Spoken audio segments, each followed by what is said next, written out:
이제 드디어 오늘 하나님의 선물이라는 주제의 설교는 오늘로서 마치겠습니다. 한 장면 한 장면씩 다 기억이 나던가요? 예. 첫 번째 시간에 우리는 고대인들의 선물의 기본 인식에 대해서 우리가 배웠었죠. 그들은 상응한 가치가 있는 대상에게만 선물을 주어야 평판과 칭찬이 돌아온다. 기억나시죠? 그것이 체면 문화의 중요한 원리였다고 말씀을 드렸어요. 근데 그 가치를 그리스도께서 전복시키죠. 자격 없는 우리에게 선물로 친히 오셔서 우리에게 선물을 주세요. 고대 사람들은 또 두 번째로 선물을 줄 때는 내가 그대와 새로운 관계를 갖고 싶다.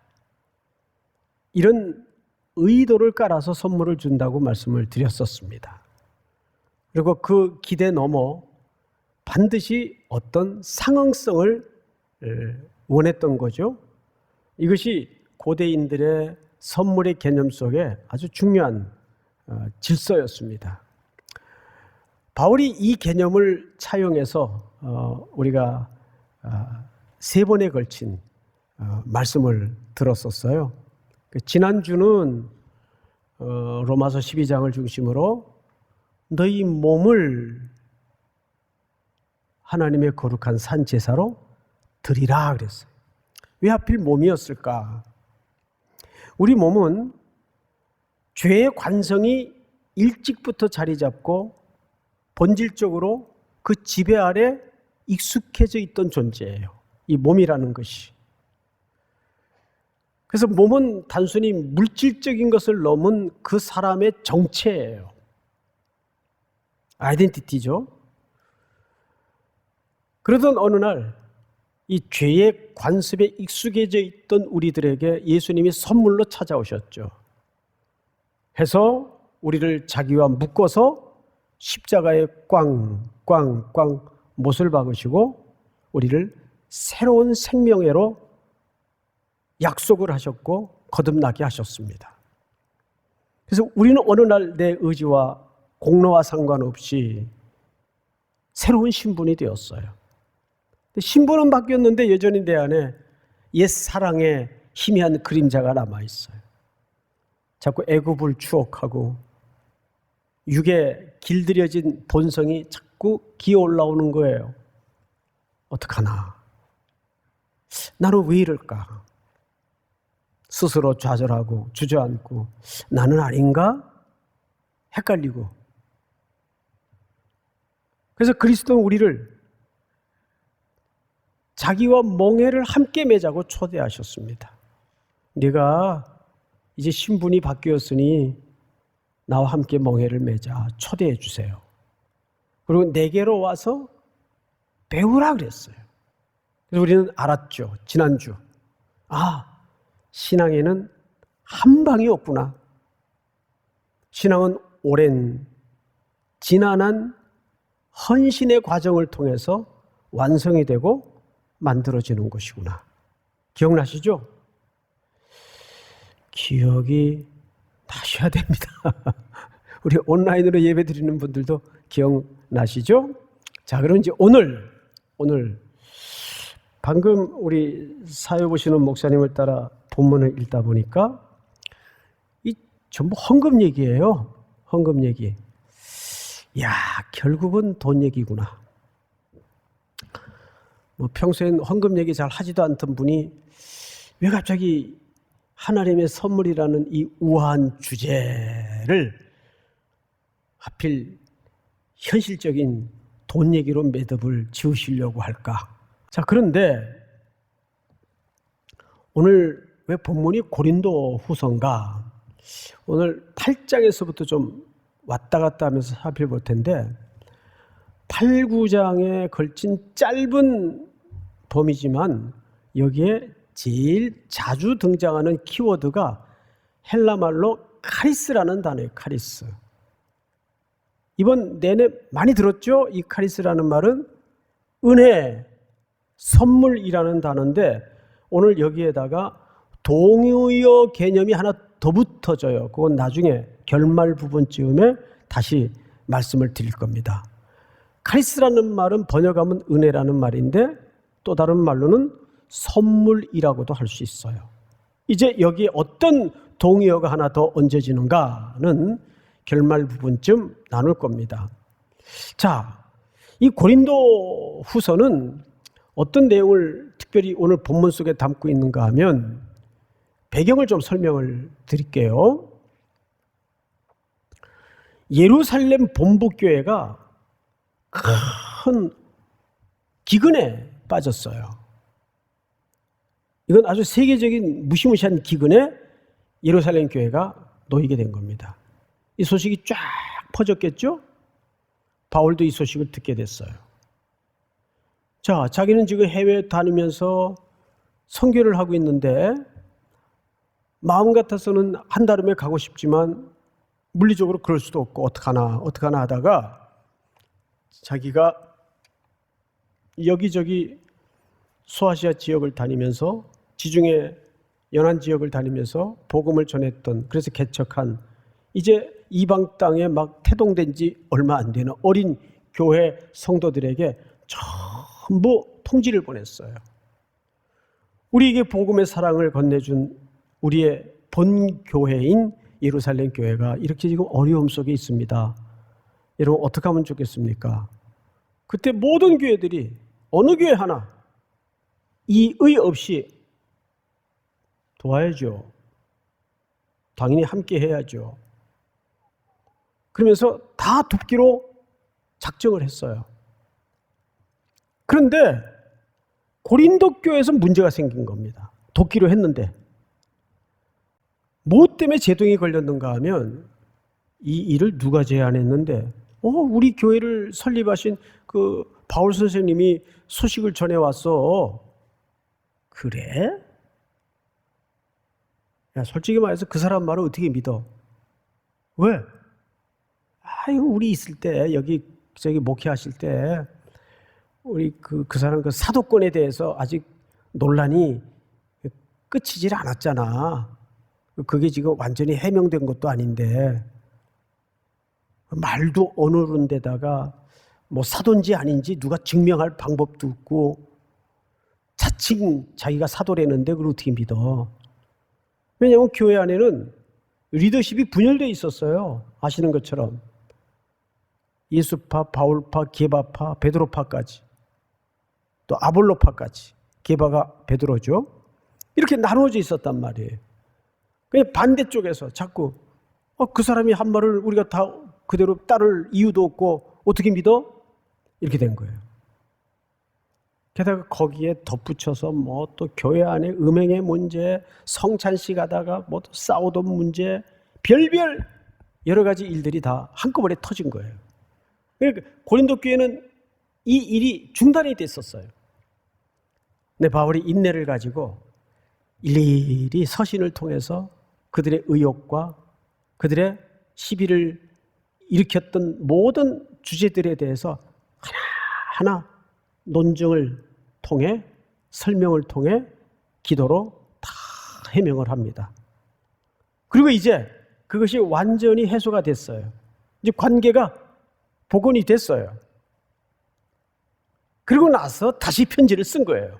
쓰면서 그래, 지난번에 우리 하기로 했던 예루살렘 교회 돕는 일 다시 시작하자.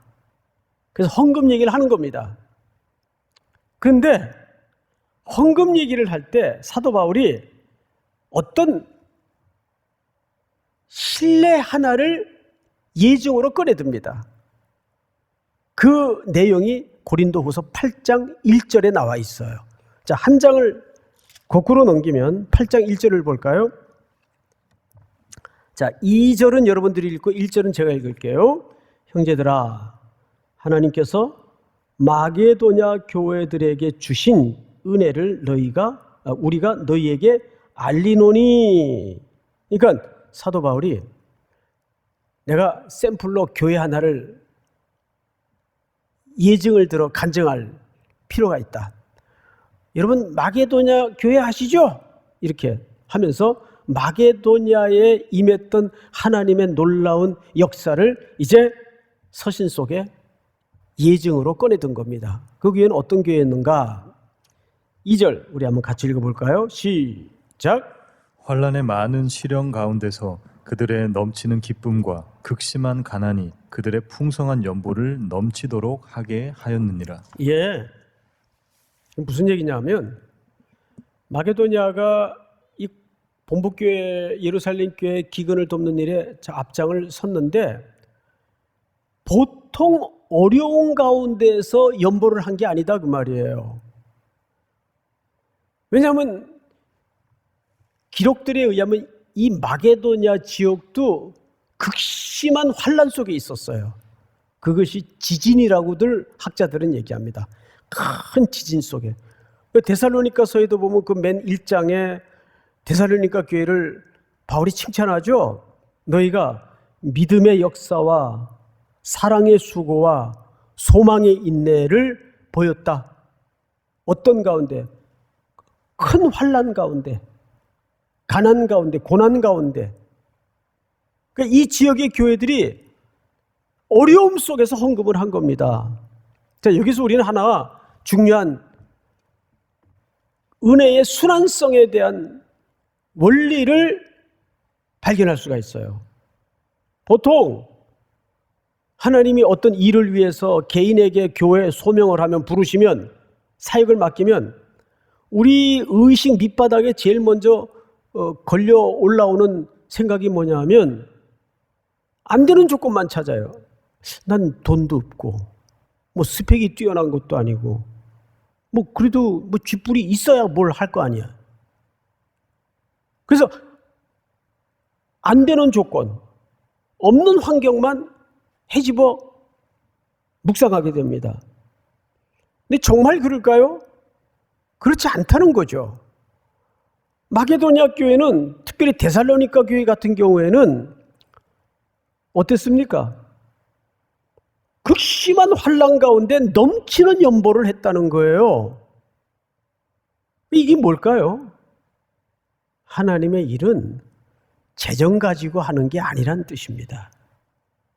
하나님의 일은 재정을 쌓아놔도 뭐가 없으면 안 되죠? 은혜가 없으면 안 돼요.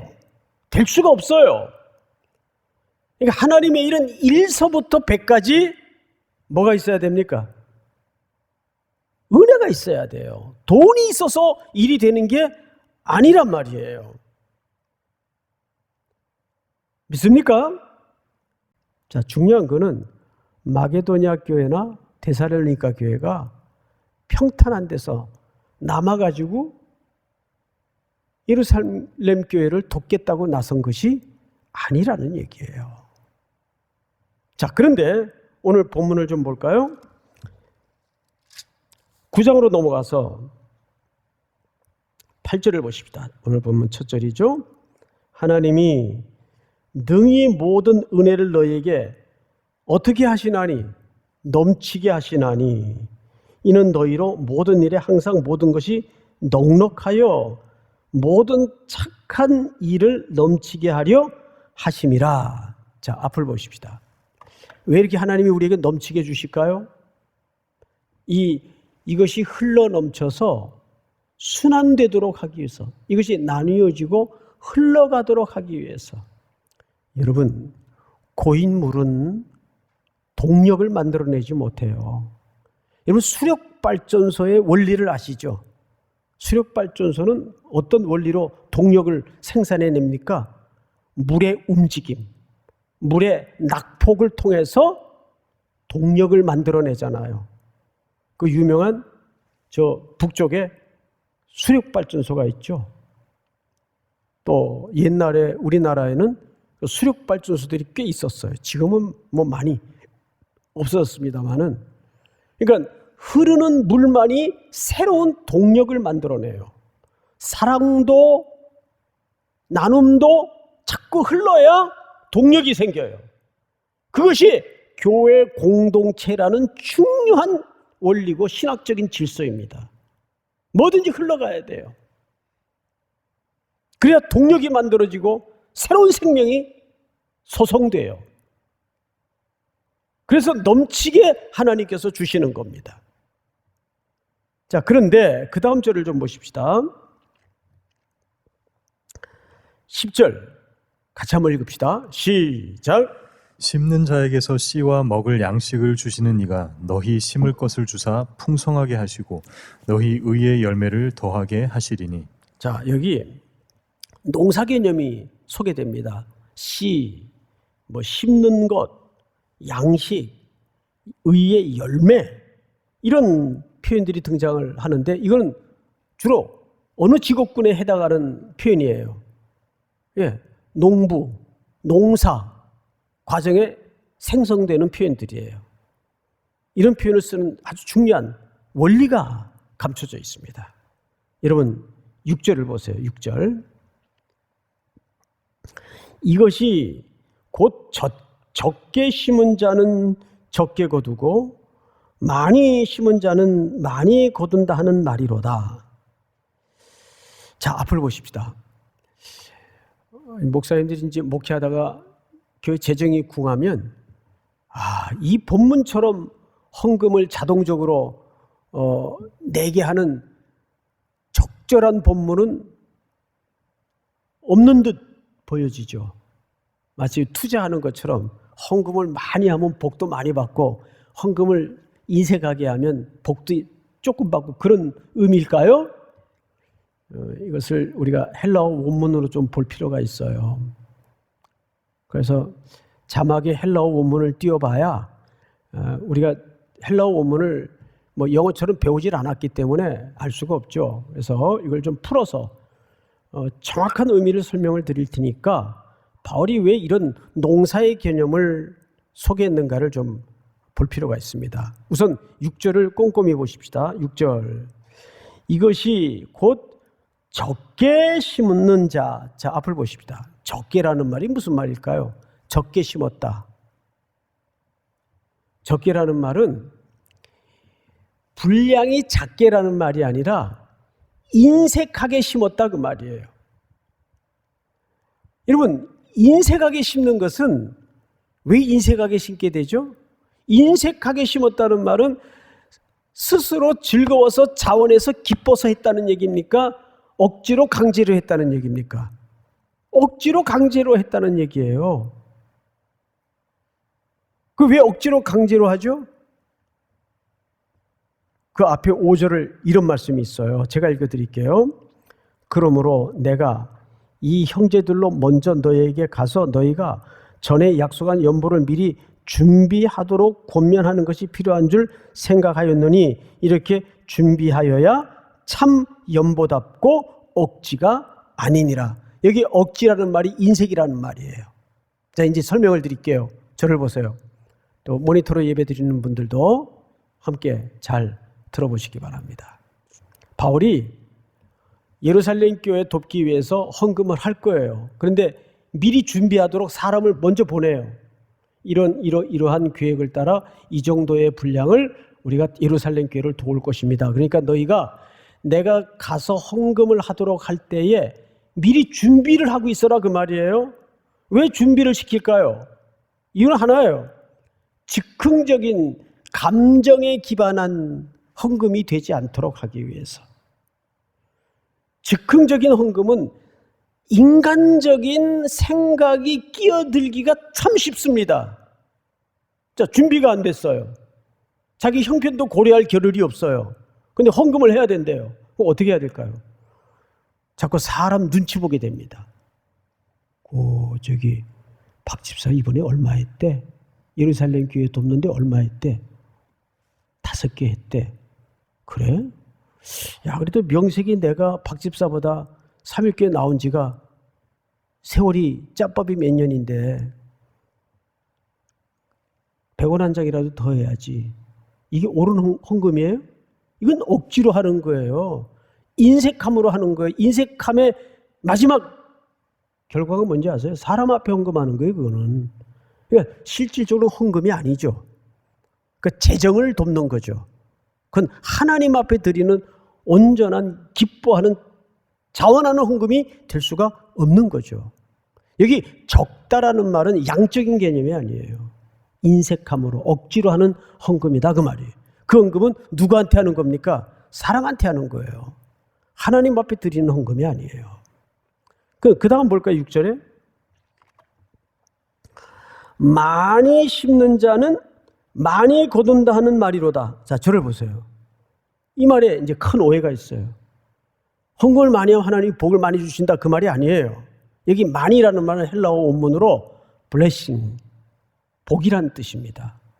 그러니까 이런 거예요. 정확한 워딩은 복을 많이 받은 자는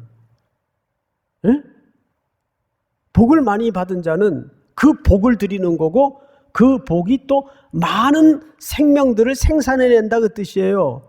자, 그러면 누가 복을 많이 받은 자일까요? 우리 따지고 봅시다. 우리는 전부 하나님께로부터 받은 거 외에는 없어요. 내 몸도 하나님께로부터 받은 거잖아요. 내 은사도 하나님께로부터 받은 거잖아요. 이제 그 교육자들끼리 이제 운동을 할 때가 있잖아요. 그러면 이제 개발팀이 있어요. 개발팀이. 이건 정말 천하무적의 그 공염을 어떻게 할 줄 모르는 전혀 운동신경이 안 된 분들이 있어요. 근데 이제 이 팀을 끌고 어쩌다가 이겼어요. 상대 전력이 장난 아닌데 어쩌다가 이겼어요. 그래서 이제 끝나고 나서 제가 우리 승리의 분석을 한번 해보자. 아무개 전도사님은 왜 이긴 것 같습니까? 그랬더니 아주 용감무쌍하게 이렇게 답변을 하셨어요. 우리가 잘해서 이겼습니다. 그래서 제가 이제 조크로 뭐라 그랬어요? 은혜로 이긴 거지 잘해서 이겼냐 그랬어요. 그럼 뭐 운동까지 그런 걸 적용합니까? 아니요. 우리는 1서부터 100까지 은혜로 하는 거예요. 은혜로. 그거를 DNA로 심어놓으세요. 잊어먹지 말고. 노래 잘하세요?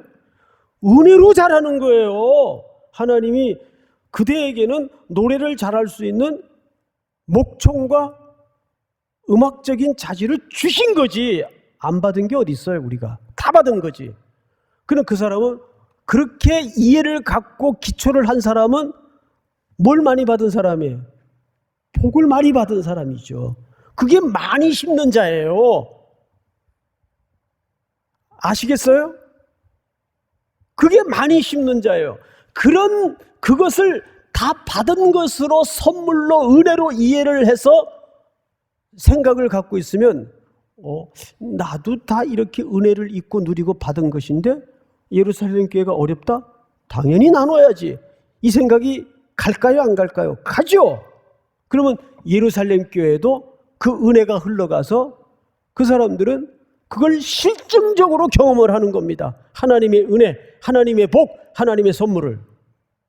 우리는 전부 받은 걸 흘려보내고 나누는 것뿐이에요. 필요한 대로. 여러분, 하나님이 이런 삶의 자리로 우리를 매일 부르실 때, 초대하실 때 없는 것만 우리가 헤아리지 마시고 이미 받은 은혜가 분명히 있다는 것을 기억하셔서 그 쓸모짝 없을 것 같았던 마른 지팡이도 모세의 손에 들려져 하나님의 지팡이로 만드시는 그 하나님을 믿으시고 내 생에 어떤 은사를 주셨는지를 세어보고 그 선물이 여전히 공고한 형제자매들에게 흘러가고 나누어지는 큰 은혜와 복이 있기를 주님의 이름으로 축복합니다.